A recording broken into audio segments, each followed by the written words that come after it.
दोस्तों स्वागत है आपका इस वीडियो चैनल में। तो दोस्तों बीए बीकॉम बीएससी जैसा कि आपको पता है अलॉटमेंट लेटर आ चुका है सेकंड राउंड का। ठीक है, अब दोस्तों सेकंड राउंड का जब अलॉटमेंट लेटर आ गया, आपका कॉलेज में नाम आ गया होगा, तो इसके बाद में हमको क्या करना होता है, हमको अपनी ऑनलाइन फीस सबमिट करनी होती है। जी हाँ दोस्तों, अब बात आती है कि हम अपनी ऑनलाइन फीस कैसे भरें। इसके बारे में पूरी इन्फॉर्मेशन को इस वीडियो के माध्यम से देखने वाले हैं। सेकंड राउंड की फीस कैसे भरनी है, बीए बीकॉम बीएससी की पूरी इन्फॉर्मेशन को इस वीडियो के माध्यम से देखेंगे। साथ ही आप इस वीडियो को भी शेयर कर दिए सबके साथ, जिससे सभी को इसके बारे में जानकारी मिल सकेगी। कोई भी डाउट होता है इंस्टाग्राम पर फॉलो कर लीजिए, जो भी आपके डाउट है इंस्टाग्राम पर डीएम के द्वारा पूछ सकते हैं। लिंक आपको डिस्क्रिप्शन बॉक्स में मिल जाएगा।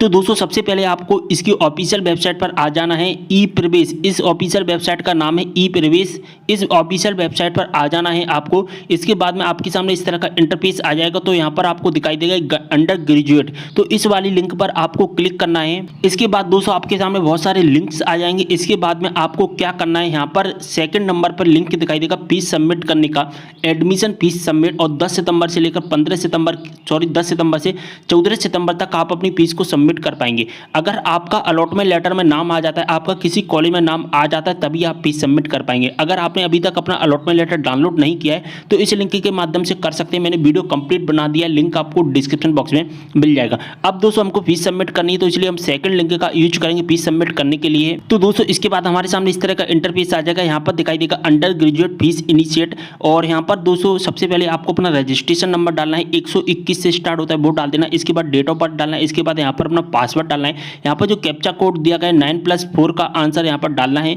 इसके बाद आपको क्या करना है, यहाँ पर बी डिटेल्स पर आपको क्लिक करना है। यहाँ से हम इस पर क्लिक कर देते हैं।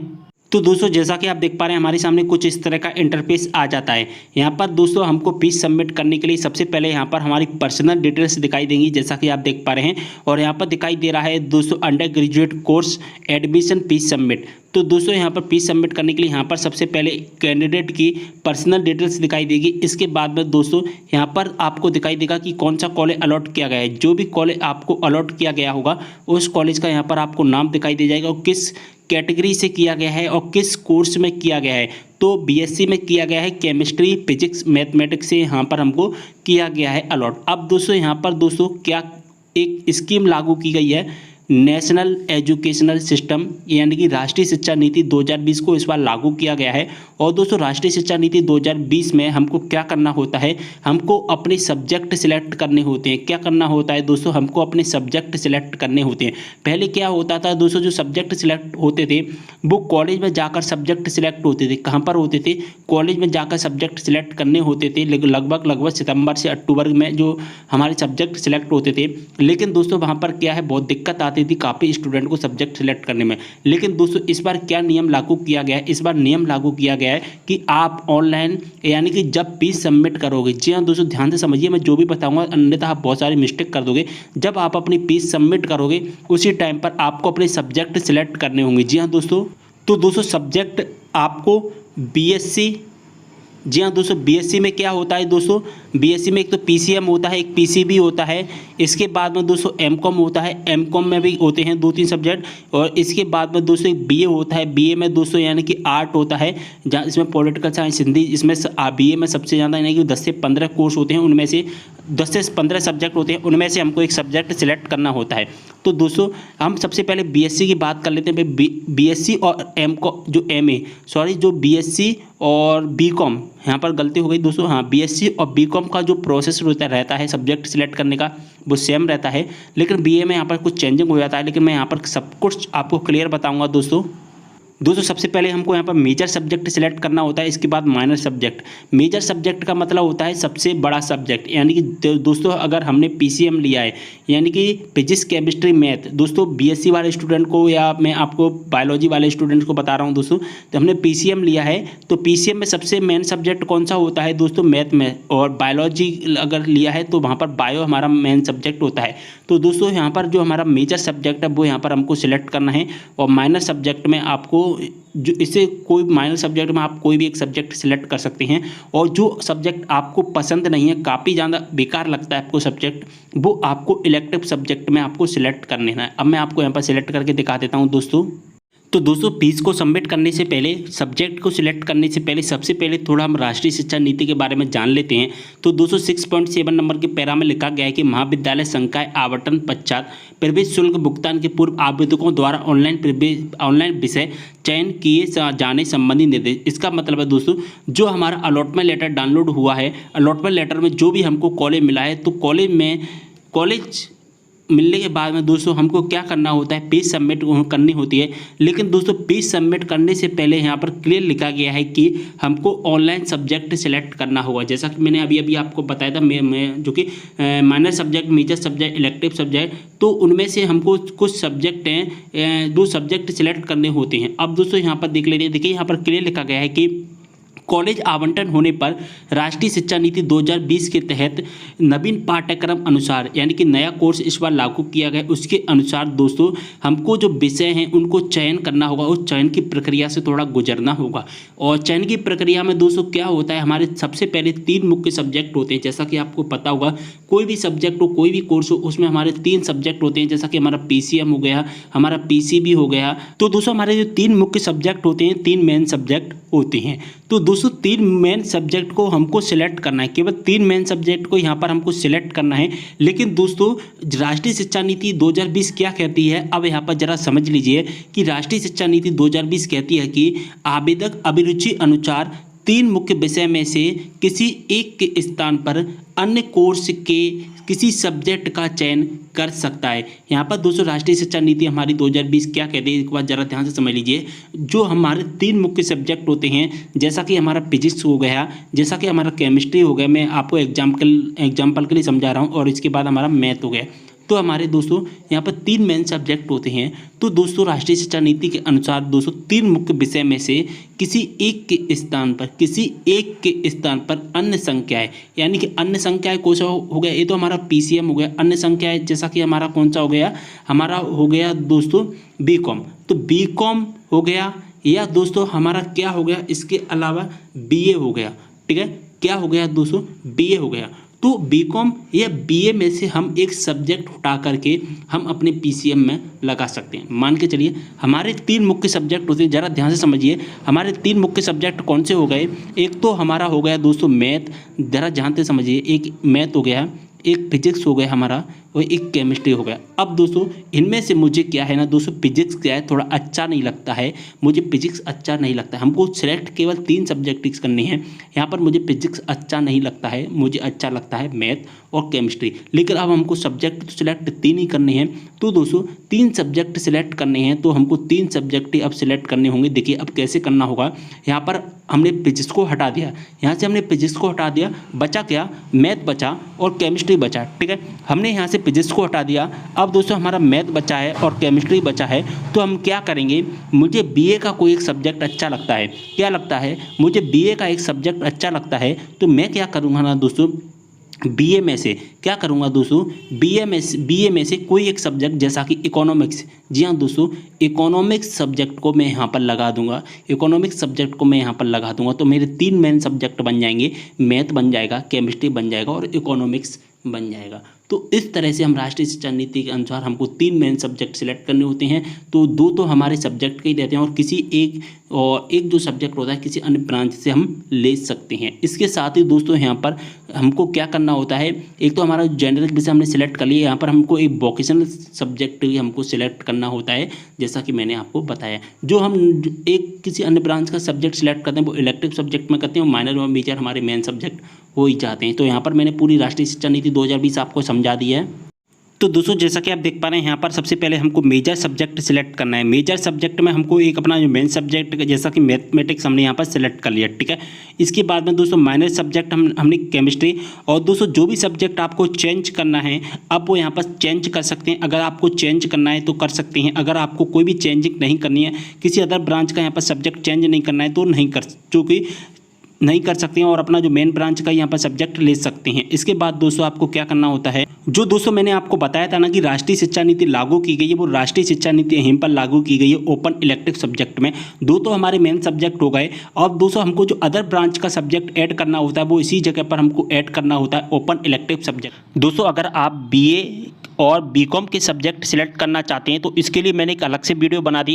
इस वीडियो में हम बीएससी के बारे में बात कर रहे हैं, लेकिन बीए और बीकॉम के सब्जेक्ट सिलेक्ट करना कुछ अलग तरीके से होता है, तो इसीलिए मैंने उनके भी अलग से वीडियो बना रखी हैं। उन दोनों यानी कि बीए और बीकॉम के सब्जेक्ट सिलेक्ट करने के लिंक आपको डिस्क्रिप्शन बॉक्स में मिल जाएंगे। उन वीडियोज़ को देखने के बाद में आप बीए और बीकॉम के सब्जेक्ट सिलेक्ट करना अच्छे से सीख सकते हैं। अगर आपने बीएससी लिया है तो इसी वीडियो को देखिए, अगर आप बीए बीकॉम को देखना चाहते हैं तो उस वीडियो को देख सकते हैं। उनके भी लिंक आपको डिस्क्रिप्शन बॉक्स में मिल जाएगी, किस तरह से हमको सब्जेक्ट सिलेक्ट करना है। ओके, सब्जेक्ट में अगर आप अपनी ब्रांच का यहाँ पर सब्जेक्ट रखना चाहते हैं तो रख सकते हैं। अगर आपको अदर ब्रांच का सब्जेक्ट रखना है तो यहाँ पर अदर ब्रांच का भी सब्जेक्ट रख सकते हैं, जैसा कि मैंने अभी आपको बताया था। ओके, इसके बाद में दोस्तों आपको यहाँ पर क्या करना होता है, वोकेशनल सब्जेक्ट सिलेक्ट करना होता है।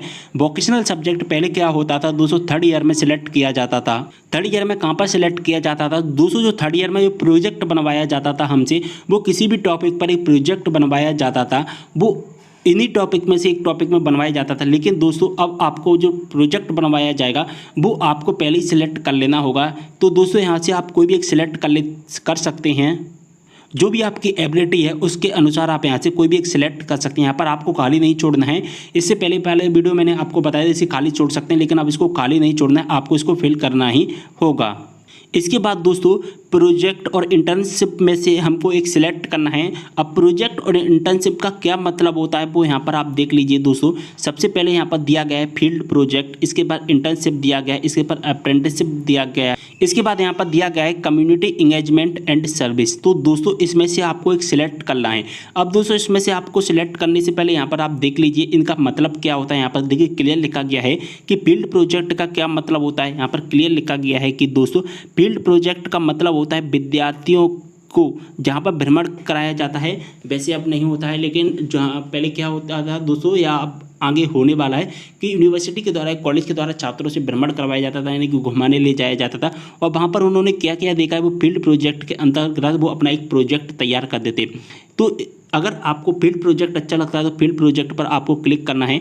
अगर आपको इंटर्नशिप चाहिए, इंटर्नशिप में दोस्तों यहाँ पर जो भी दिया गया है किसी क्षेत्र या संबंधित व्यवसाय से संबंध में वहाँ पर आपको अनुभव मिलेगा जो एक छात्र किसी संस्था पर क्षेत्र से जुड़कर प्राप्त कर सकेंगे। जी हाँ दोस्तों, आप यहाँ पर किसी एक क्षेत्र से जुड़कर यहाँ पर अपना अनुभव, यहाँ पर अपना एक्सपीरियंस प्राप्त कर सकते हैं। किसके अंतर्गत, इंटर्नशिप के अंतर्गत। आप किसी भी व्यवसाय में यहाँ पर अपना एक इंटर्नशिप प्राप्त कर सकते हैं, यानी कि एक एक्सपीरियंस प्राप्त कर सकते हैं। तो दोस्तों यहाँ पर आप देख लीजिए, आपको जो भी लेना है वो यहाँ से कर सकते हैं। ऐसे इनसे कोई मतलब नहीं होता है ज़्यादा, लेकिन आपको यहाँ पर सेलेक्ट करना ही होगा, क्योंकि इस बार राष्ट्रीय शिक्षा नीति 2020 लागू की गई है। इसके बाद में दोस्तों यहाँ पर आपको क्या करना है, इनको आप खाली नहीं छोड़ सकते, पहले मैं आपको बता रहा हूँ, आपको फिल करना ही होगा।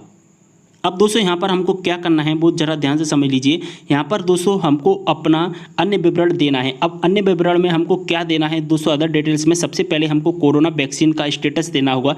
क्या आपको कोरोना की वैक्सीन लगी है, नहीं लगी। अगर पहला डोज लगा है तो पहले डोज पर, अगर आपको दूसरा डोज लगाए तो दूसरे डोज पर क्लिक करना है। हमको दोनों डोज लग चुके हैं। इसके बाद में दोस्तों आपको क्या करना होगा, यहाँ पर किसी एक स्कीम का लाभ आपको सिलेक्ट करना होगा। आप मुख्यमंत्री मेधावी विद्यार्थी योजना के अंतर्गत आते हैं, या मुख्यमंत्री जन कल्याण संबल योजना के अंतर्गत आते हैं, या मुख्यमंत्री कोविड-19 बाल कल्याण योजना के अंतर्गत आते हैं। वैसे मैंने इनके बारे में एक वीडियो जो कि जल्दी से जल्दी अपलोड कर दूंगा, उसमें मैं आपको क्लियर बता दूंगा कि मेधावी विद्यार्थी योजना क्या होती है, जन कल्याण संबल योजना क्या होती है, इसके बारे में आपको बता दूंगा। लेकिन मैं आपको जल्दी से शॉर्ट में बता देता हूँ दोस्तों। मुख्यमंत्री मेधावी विद्यार्थी योजना वो योजना होती है, अगर आप MP बोर्ड के स्टूडेंट और आपकी 70% से ज़्यादा है तो दोस्तों केवल 10 रुपये फीस भर के आप दोस्तों कॉलेज में एडमिशन ले सकते हैं। और अगर आपने CBSE बोर्ड से किया है तो आपकी अगर 85% से ज़्यादा है तो दोस्तों यहाँ पर आप 10 रुपये फीस पेमेंट करके अपना फ्री में एडमिशन ले सकते हैं, केवल और केवल MP बोर्ड के स्टूडेंट के लिए, यानी कि MP के स्टूडेंट के लिए, अदर स्टेट के स्टूडेंट के लिए योजना लागू नहीं है। इसके बाद में दोस्तों मुख्यमंत्री जन कल्याण संबल योजना आती है,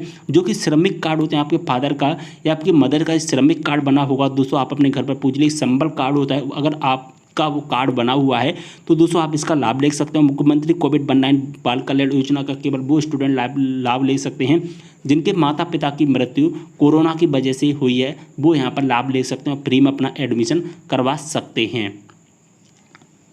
तो दोस्तों मैंने यहाँ पर मुख्यमंत्री मेधावी विद्यार्थी योजना जैसे सिलेक्ट की तो दोस्तों जो हमारी 1000 रुपये फीस लग रही थी अब वो दोस्तों केवल यहाँ पर 10 रुपये फीस हमको पे करनी है।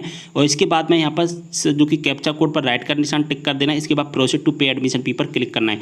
अगर दोस्तों आप जन कल्याण संबल योजना यहाँ पर सिलेक्ट करेंगे तो दोस्तों आपको अपने समृद्ध कार्ड का संबल कार्ड का दोस्तों यहाँ पर एक रजिस्ट्रेशन नंबर फिल करना होगा। जैसा कि आप देख पा रहे हैं यहाँ पर आपको रजिस्ट्रेशन नंबर फिल करना होगा। फीस आपकी 10 रुपये ही लगेगी। और दोस्तों अगर आप मुख्यमंत्री कोविड ऑनलाइन बाल कल्याण योजना के अंतर्गत आते हैं तो ये आपके माता पिता की मृत्यु कोरोना की वायरस की वजह से हुई थी। तो दोस्तों अगर आपके पास में वो रजिस्ट्रेशन कार्ड होगा वो यहाँ पर फिल करना होगा सभी डिटेल्स। तो यहाँ पर आपको केवल 10 रुपये पेमेंट करके अपना जो कि रजिस्ट्रेशन कंप्लीट करा सकते हैं। आप अपना यहाँ पर फ्री में एडमिशन ले सकते हैं। तो दोस्तों यहाँ से हम करेंगे मुख्यमंत्री मेधावी विद्यार्थी योजना और इसके बाद में दोस्तों यहाँ पर आप देख पा रहे हैं केवल 10 रुपये पेमेंट हमको करना है। और इसके बाद दोस्तों प्रोसीड टू पे एडमिशन फी पर क्लिक करेंगे। अगर दोस्तों आप किसी योजना का लाभ नहीं लेते हैं तो दोस्तों आपकी जो एक्चुअल फीस है वो यहाँ पर दिखाई देगी, यानी कि आपको केवल 1000 रुपये ही आपको सबमिट करनी होगी। अगर आप इन योजना का लाभ ले लेते तो 10 रुपये आपको फीस पेमेंट करनी होगी। तो यहाँ पर हम प्रोसीड टू पे एडमिशन फी पर क्लिक करेंगे। दोस्तों हमने यहाँ पर सिलेक्ट कर लिया प्रोसीड टू पे एडमिशन फी पर। जैसे हम यहाँ पर सिलेक्ट करेंगे तो दोस्तों यहाँ पर आपको क्या करना है, आपके सामने एक नया इंटरफेस आ जाएगा। जैसा कि आप देख पा रहे हैं आपके सामने एक पेज आपका रिफ्रेश हो जाएगा और रिफ्रेश होने के बाद में आप दोस्तों पेमेंट वाली वेबसाइट पर विजिट कर जाएंगे। जैसा कि आप देख पा रहे हैं पेमेंट वाली वेबसाइट पर आ सकते हैं। Net banking, debit card, IMPS जिसके माध्यम से आपको पेमेंट करना है उसके माध्यम से कर सकते हैं। यहाँ पर आप देख पा रहे हैं हम यहाँ पर अपना पेमेंट करने की कोशिश कर रहे हैं। तो यहाँ पर हम अपना पेमेंट कर लेते हैं। नेट बैंकिंग के माध्यम से हम अपना पेमेंट कर रहे हैं, ठीक है। और जैसे हम अपना नेट बैंकिंग के माध्यम से पेमेंट कर देते हैं और पेमेंट होने के बाद में क्या होता है दोस्तों, हमारा जो एडमिशन है वो कंप्लीट हो जाएगा। तो दोस्तों अब मैं आपको अपना पेमेंट करके बता देता हूं दोस्तों।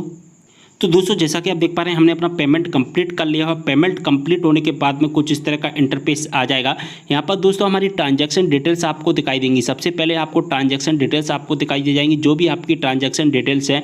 जैसा कि आप देख पा रहे हैं आपका एप्लीकेशन नंबर, आपका ट्रांजैक्शन ID और आपने पेमेंट कितना किया 10 रुपये का, कब पेमेंट किया है, किसके माध्यम से किया है, बारकोड आपको दिखाई दे जाएगा। और दोस्तों इसके बाद यहाँ पर दिखाई देगा आपको एडमिट। इसका मतलब कि आपका एडमिशन सक्सेस हो चुका है, आपका एडमिशन कंप्लीट हो चुका है। अब दोस्तों यहाँ पर आप देख पा रहे हैं आपकी पर्सनल डिटेल्स, आपका अलॉटमेंट लेटर, आपने जो भी सब्जेक्ट सिलेक्ट किए थे वो सभी सब्जेक्ट यहाँ पर आपको दिखाई दे रहे हैं। जो भी हमने सब्जेक्ट सिलेक्ट किए थे, जैसा कि आप देख पा रहे हैं यहाँ पर हमने इन वोकेशनल सब्जेक्ट में हमने अपना इंफॉर्मेशन टेक्नोलॉजी सिलेक्ट किया था। और इसके बाद में दोस्तों इंटर्नशिप हमने प्रोजेक्ट में हमने सिलेक्ट किया था। तो यहाँ पर आप देख पा रहे हैं हमने अपने पूरे सब्जेक्ट सिलेक्ट कर लिए हैं। और जैसा कि आप देख पा रहे हैं हमने आपका पूरा प्रोसेस बता दिया है। और यहाँ पर आप देख पा रहे हैं प्रिंट वाले आइकन पर क्लिक करके इसका प्रिंट आउट निकाल लेना और यहाँ पर आपको कुछ भी नहीं करना है। तो उम्मीद कर रहा हूँ पूरी इन्फॉर्मेशन अच्छे से समझ में आ गई। अगर आपको कोई भी डाउट होता है आप कमेंट करके जरूर बताएं, साथ ही इंस्टाग्राम पर फॉलो कर लेना। उम्मीद कर रहा हूँ दोस्तों मैंने आपको जो भी प्रोसेस बताया बिल्कुल अच्छे से समझाने की कोशिश की। तो वीडियो को लाइक एंड शेयर कर देना है। साथ ही अगर कोई भी डाउट होता है इंस्टाग्राम पर फॉलो कर लीजिए। अगर आप मुझसे पर्सनल जुड़ना चाहते हैं तो दोस्तों इंस्टाग्राम पर जल्दी से जल्दी फॉलो कर लीजिए। लिंक आपको डिस्क्रिप्शन बॉक्स में दिया गया है। ओके, तो अगर आपको कोई भी डाउट है कमेंट करके जरूर बताएं। वीडियो को शेयर कर देना अगर वीडियो पसंद आते हैं। वीडियो को इम्पेयर करते हैं समाप्त। मिलते हैं नेक्स्ट वीडियो के साथ, तब तक लिए बाय।